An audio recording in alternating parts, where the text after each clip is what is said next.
Me acosté con el amigo de mi esposo, y un mensaje anónimo destruyó mi matrimonio y mi vida. Nunca imaginé que mi vida podía romperse de una forma tan silenciosa. No hubo gritos al principio, ni golpes, ni escenas escandalosas. Todo empezó con algo que, durante mucho tiempo, quise creer que había sido solo un accidente. Y aún hoy, cuando repaso cada decisión, cada segundo, sigo atrapada en esa palabra que ya no me sirve de consuelo. Estoy contando esto desde un lugar que no le deseo a nadie. Desde el desprecio de la persona que más amé. Desde la culpa que no se va. Desde una paz que nunca volvió. Caleb era mi esposo. El hombre con el que pensé que iba a pasar el resto de mi vida.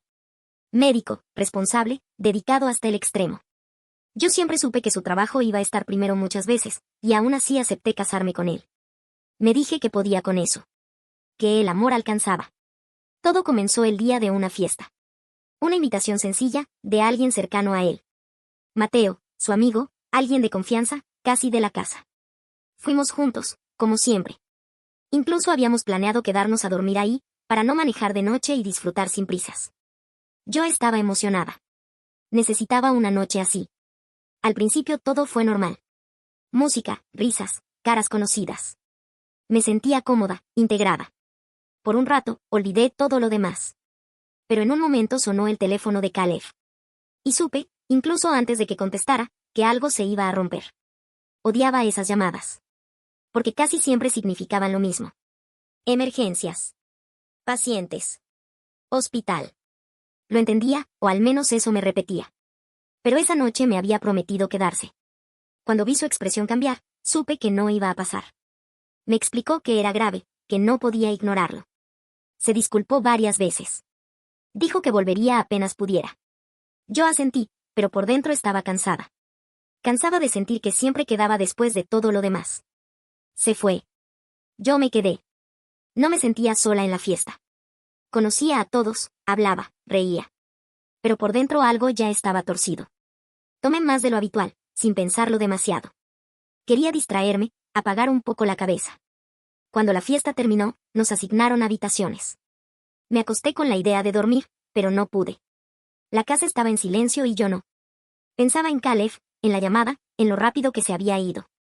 Pensaba en lo invisible que a veces me hacía sentir su trabajo. Estaba cansada, mareada, emocionalmente drenada. En algún momento, la puerta se abrió. Vi una silueta entrar. No encendí la luz. No pregunté nada. Mi mente asumió lo que necesitaba asumir. Creí que era mi esposo. Que había vuelto como me dijo. En ese estado, no dudé. No estaba alerta, estaba confiada. Tuvimos intimidad.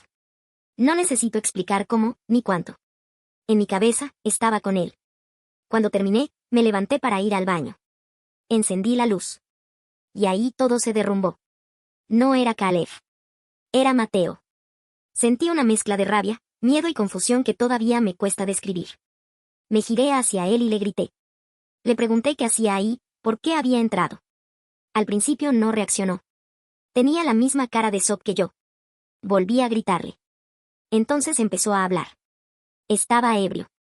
Dijo que se había equivocado de habitación. Que pensó que era la de su novia, que estaba al lado.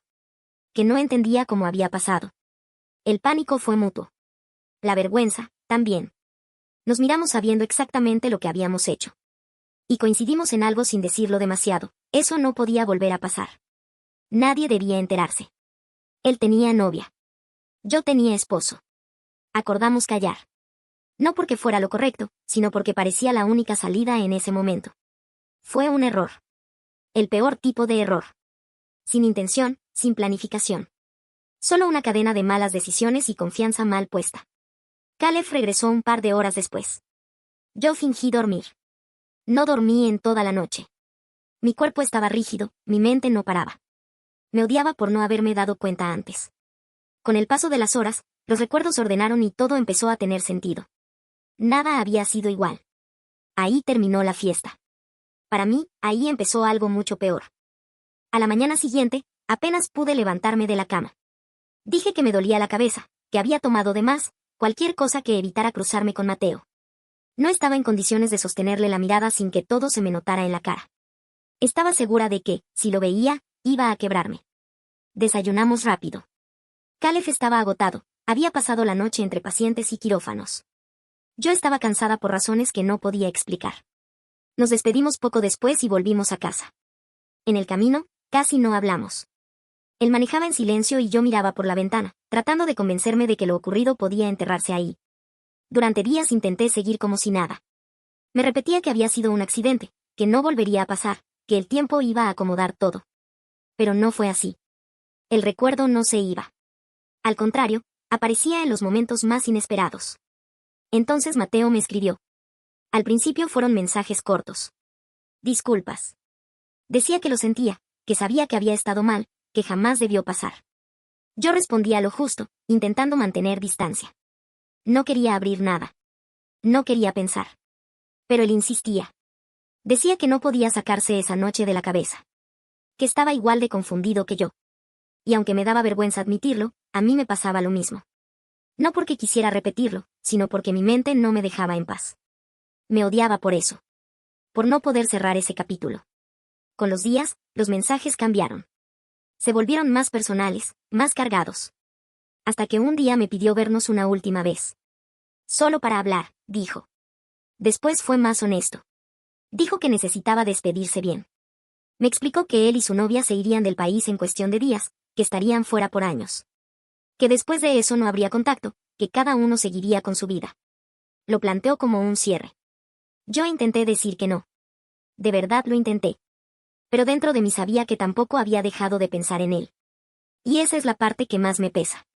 La decisión que marcó el punto sin retorno. Porque sé que fue ahí cuando todo empeoró. Acepté verlo. Sabíamos que era peligroso. Que podían vernos. Que si algo salía mal, no habría forma de arreglarlo. Por eso decidimos encontrarnos en un hotel fuera de la ciudad, lejos de nuestras rutinas. Todo fue calculado. Demasiado calculado. No voy a justificarlo. No fue una despedida inocente.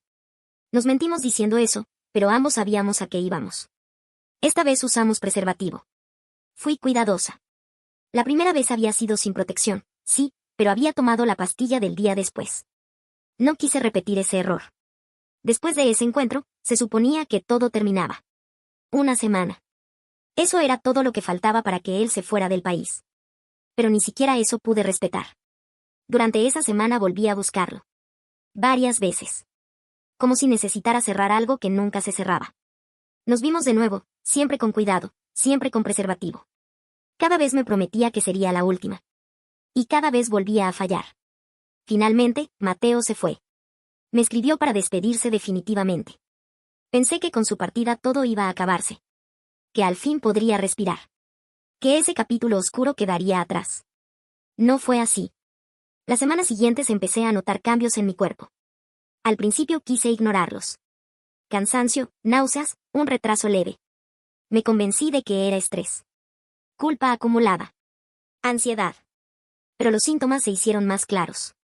Y mi menstruación no llegó. Cuando la prueba dio positiva, sentí un terror que todavía me cuesta poner en palabras. Me quedé mirando el resultado durante minutos, como si así pudiera cambiarlo. Mi cabeza se llenó de pensamientos al mismo tiempo. Había estado con mi esposo. Y con Mateo, siempre con preservativo. Eso era lo que me repetía. Que no podía ser de él. Que no tenía sentido. Pero la duda ya estaba ahí. Y no se iba a ir. La duda empezó a crecer como algo vivo dentro de mí. Aunque intentaba repetir que estadísticamente lo más probable era que el bebé fuera de Caleb, mi cabeza no dejaba de buscar grietas. ¿Y si algo había fallado? ¿Y si existía aunque fuera una mínima posibilidad de que no fuera suyo? Esa idea me acompañaba todo el día, incluso cuando sonreía. Cuando le dije a Caleb que estaba embarazada, su reacción fue exactamente lo que yo temía y deseaba al mismo tiempo. Se quedó en silencio unos segundos y luego sonrió. Una sonrisa real, limpia. Estaba feliz. Habló de nombres, de planes, del futuro. Me abrazó como si ese abrazo pudiera protegernos de todo. Yo le seguí el juego. Sonreí, asentí, me dejé cuidar. Me convencí de que el bebé era suyo. De que todo lo demás era solo ruido en mi cabeza. Durante meses viví en una especie de negación controlada. Funcionaba. Al menos lo suficiente para seguir adelante. Llegué al 5º mes de embarazo. Caleb estaba especialmente atento conmigo. Me cuidaba, me consentía, me hablaba al vientre como si el bebé pudiera escucharlo todo. Una noche, mientras me hacía un masaje en la panza, todo cambió. Estábamos en silencio. Él tenía una mano sobre mi vientre y la otra sosteniendo su celular. Le llegó un mensaje. Lo abrió sin darle importancia. Pero bastó una fracción de segundo para que su expresión se endureciera. Su mano se detuvo. Levantó la vista despacio. Me miró de una forma que no le había visto nunca. No era confusión. Era enojo. Un enojo frío. Le pregunté qué pasaba. No respondió. Solo giró el celular y me mostró la pantalla. Era un mensaje de un número desconocido. Sin nombre, sin foto. Pero el contenido era claro, directo y devastador. Decía que el bebé que yo esperaba podía no ser suyo. Que durante una semana, y quién sabía cuánto más, me había acostado con su amigo. Sentí que el aire se me iba del cuerpo. Caleb volvió a leer el mensaje en voz alta, como si necesitara escucharlo para creerlo. Después me miró y me preguntó, sin levantar la voz, pero cargado de rabia y decepción, si lo que decía ahí era cierto.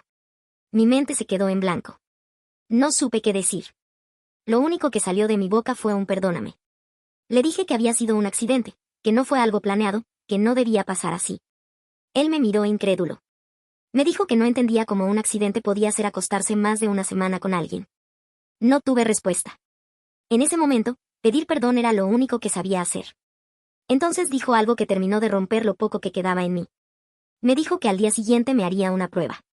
Y que si ese bebé no era suyo, no se haría cargo de nada. Intenté decirle que esas pruebas eran caras. No por el dinero, sino porque yo ya había averiguado por mi cuenta. Había pensado hacerlo en secreto, solo para saber la verdad primero. Nunca tuve el valor. Caleb me cortó. Dijo que no le importaba cuánto costara. Que necesitaba saber si ese bebé era suyo o no. Ahí se acabó la fantasía. Todo el amor, los cuidados, las palabras bonitas, se volvieron distancia. Al día siguiente fuimos a hacernos el examen. Durante la espera, me dejó quedarme en una habitación separada de la casa. No compartíamos espacio. No hablábamos. No existíamos como pareja. En medio de todo eso, le escribí a Mateo. Estaba furiosa. Convencida de que había sido él quien había destapado todo. Le exigí explicaciones. Su respuesta me dejó peor. Me dijo que no había sido él. Que su novia había encontrado una foto. Una foto que él se había tomado conmigo sin que yo lo supiera. Ella lo confrontó y él terminó confesando todo. El mensaje lo había enviado ella. Me explicó que ella pagaba la estadía y gran parte de los gastos. Que al descubrir la verdad lo había echado. Que ahora estaba juntando dinero como podía para volver al país. Me pidió perdón y dijo que lo mejor era no volver a tener contacto. Unos días después, Caleb volvió del trabajo y me dijo que ya había iniciado el divorcio. No hubo rodeos. Le rogué. Intenté explicarle otra vez. Incluso llegué a ofrecerle dar en adopción al bebé con tal de que intentáramos seguir. Sé cómo suena. Pero cuando estás desesperada y aún amas, dices cualquier cosa. Sabía que no obtendría nada. La casa era suya desde antes. Su trabajo era mucho mejor que el mío. Yo apenas podía sostenerme sola. Mi familia estaba lejos. Todo lo había dejado por seguirlo a él. Cuando llegaron los resultados de la prueba, se confirmó lo que más temía. El bebé no era de Caleb. Ese mismo día, me echó de la casa. Ese mismo día me pidió que me fuera. No hubo discusión larga ni espacio para explicaciones. Solo me dijo que la casa no era mía, que no me correspondía nada, y que no quería volver a verme nunca más. Intenté hacerle entender que estaba embarazada, que al menos necesitaba unos días para organizarme, que no tenía a dónde ir. No le importó. Me dijo que lo único que haría por mí era pagarme el pasaje de bus para volver con mi familia. Que él me había sacado de ahí y que ahí debía regresar. Escuchar eso me terminó de romper. No solo me estaba echando de su vida, también estaba devolviendo al punto del que había salido creyendo que había ganado algo. Recogí mis cosas como pude. Lo básico. Lo imprescindible. Me fui con una maleta y una vergüenza que pesaba más que cualquier objeto. Volví a mi pueblo de la peor manera. Cuando me fui, había hecho una fiesta. Me despedí como si fuera un triunfo. Volví en silencio, con la cabeza baja y el estómago revuelto. Mis padres estaban decepcionados. No me lo dijeron de frente, pero se notaba. Los vecinos no tardaron en enterarse. Las miradas, los comentarios, las risas mal disimuladas. Todo dolía. El bebé llevó el apellido de mi padre. Al menos en eso me ayudaron. Intenté contactar a Mateo. Pensé que, siendo el padre, asumiría alguna responsabilidad. Me equivoqué. No quiso saber nada. No respondió. No se presentó. Fue como si nunca hubiera existido. Di a luz sola. No fui feliz. No hubo celebración ni alegría. Solo cansancio y una sensación constante de haber fallado en todo. Aún así, ese bebé era real. Y necesitaba algo que yo sola no podía darle. Por eso lo estoy demandando. No es fácil. No tengo pruebas de una relación formal. Todo es lento, caro, desgastante. A veces no tengo dinero ni para avanzar con el proceso. Lo hago de a poco, como puedo. No sé cómo voy a salir adelante. Solo sé que sigo acá, viviendo con las consecuencias de decisiones que no supe manejar cuando aún estaba a tiempo. Pensé que ahí terminaba todo. Que no quedaba nada más por romperse. Me equivoqué otra vez. Hace poco recibí un mensaje anónimo. No tenía nombre ni foto, pero supe de inmediato de quién era. Era la novia de Mateo. El mensaje era simple. Me preguntaba si sabía cómo había quedado embarazada. Me provocó una rabia inmediata. Le pedí que fuera directa, que dejara de jugar. Entonces respondió que tenía muchas ganas de contarme cómo había sido posible. Que se había quedado callada durante meses, pero que ya era hora de que lo supiera. Cada palabra me iba encendiendo más. Y entonces escribió algo que todavía me retumba en la cabeza. Dijo que siempre lo supo. Que no creyera que nadie había escuchado nada aquella noche. Que mis gritos, mis gemidos, todo había sido evidente. Me sentí humillada. Expuesta. Después vino lo peor. Me dijo que todos los encuentros que tuve con Mateo, todos los preservativos que él usó, tenían su toque personal. Ahí entendí todo. El mensaje terminó con una frase cargada de veneno. Que esperaba que disfrutara lo que me estaba pasando por lo que le había hecho. Me quedé mirando el celular sin saber qué sentir. Sin saber si llorar o gritar. Ella siempre lo supo. Desde el principio. Y esperó el momento exacto. El instante en que el daño ya no podía revertirse. Creí que teníamos el control. Nunca lo tuvimos. Después de ese mensaje no respondí. No tenía sentido. Nada de lo que dijera iba a cambiar lo que ya estaba hecho. Me quedé mirando el teléfono durante mucho tiempo, tratando de ordenar algo dentro de mí, pero no había nada que ordenar. Solo quedaba aceptar que había sido parte de una historia mucho más oscura de lo que imaginé. Pensé en Mateo. En lo poco que realmente sabía de él. En cómo se dejó llevar, en cómo se escondió detrás de excusas, y en cómo desapareció cuando las consecuencias llegaron. Pensé también en ella. En su silencio calculado. En la paciencia con la que esperó a que todo explotara. No sé qué clase de persona es capaz de hacer algo así, pero sé que yo nunca la conocí de verdad. Con el tiempo entendí que ella sabía desde el inicio. Supo lo que pasó aquella noche. Supo de cada encuentro. Supo que, aún usando protección, había formas de inclinar la balanza. Y decidió no decir nada. No por miedo, no por duda. Esperó. Planeó. Eligió el momento en que el daño fuera definitivo. Eso fue lo que más me costó aceptar. Que no fue solo mala suerte. Que no fue solo torpeza. Hubo intención. Hoy vivo con mis padres. Trabajo cuando puedo. Crío a mi hijo como mejor sé, con lo poco que tengo. No es una vida que soñé, ni siquiera una que imaginé para mí. Es la que me quedó. La que me gané con decisiones que no supe manejar y silencios que me parecieron más fáciles que la verdad. A veces me pregunto qué habría pasado si esa noche hubiera encendido la luz. Si hubiera hecho una sola pregunta. Si no hubiera contestado ese primer mensaje. Pero esas preguntas no llevan a ningún lado. El pasado no se corrige.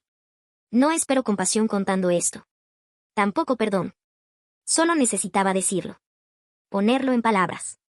Porque vivir con todo guardado, con la vergüenza, con la culpa y con la sensación constante de haber sido usada, termina asfixiando. No sé qué va a pasar con la demanda. No sé si Mateo algún día se hará cargo o si todo quedará en nada. No sé si algún día podré volver a confiar en alguien. Lo único que sé es que sigo acá. Con un hijo en brazos. Con una vida rota. Y con la certeza amarga de que creer que teníamos el control fue el error más grande de todos. No olvides dejar tu opinión en los comentarios, dejar tu like y compartir este video.